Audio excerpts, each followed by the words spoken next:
Check dishonour মামলায় গ্রেপ্তারি পরোয়ানার কলঙ্ক মাথায় নিয়ে সাকিবের মতো নক্ষত্রের পতন দেখল বাংলাদেশের মানুষ। রাজনৈতিক পালাবদলের পর আর দেশে ফিরতে পারেননি সাকিব। দেশের ক্রিকেটকে বিশ্ব দরবারে এগিয়ে নিলেও নিজের অনৈতিক সম্পৃক্ততা আর দুর্নীতিগ্রস্ত লেনদেনে সমালোচিত এক চরিত্র তিনি।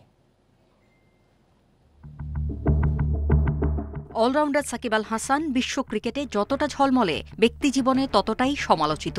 দীর্ঘ সময় দেশের ক্রিকেটে প্রতিনিধিত্ব করা সাকিব রাজনীতির লোভে পড়ে বিসর্জন দেন সব। 2024-এর বিতর্কিত নির্বাচনে অংশ নিয়ে সংসদ সদস্য হলেও 6 মাসের মধ্যে দেখে ফেলেন মুদ্রার উল্টোপিঠ।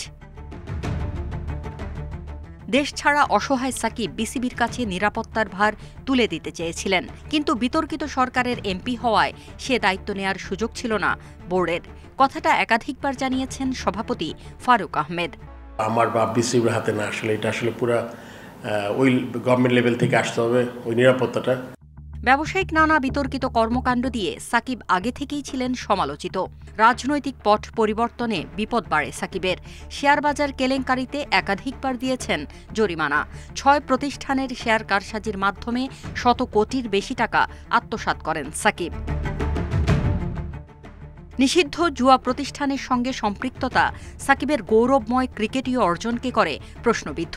বেট উইনার অনলাইনের ব্র্যান্ড অ্যাম্বাসেডর হয়ে ক্যাসিনো জুয়াকে প্রমোট করেছিলেন সাকিব। এছাড়াও অবৈধ স্বর্ণের ব্যবসা, কাঁকড়া ব্যবসায়ীদের অর্থ লোপাট সহ অনেক অভিযোগের দায় রয়েছে তার। ক্রিকেটের সঙ্গে সাকিবের অসৎ সম্পৃক্ততার ঘটনাও কম নয়। 2019 সালে ম্যাচ ফিক্সিংয়ের প্রস্তাব পাওয়ার বিষয় আইসিসিকে না জানানোয় নিষেধাজ্ঞার মুখেও পড়েন।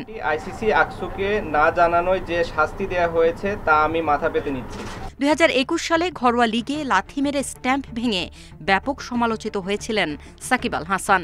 অনেক কিশোর তরুণ আর অনুজের আইডল সাকিবের মাঠের আচরণে হতবাক হয়েছিল সবাই। সবশেষ গ্রেপ্তারি পরোয়ানার পর এখন একটাই প্রশ্ন, দিন শেষে সাকিবকে কিভাবে মনে রাখবে বাংলাদেশ? ক্রিকেটে যিনি দেশকে উপরে তুলেছেন, সে তিনিই আবার বিতর্কিত কর্মকাণ্ডে ভাবমূর্তি ধূলিসাৎ করেছেন। Farida Bakhtiara, Independent news.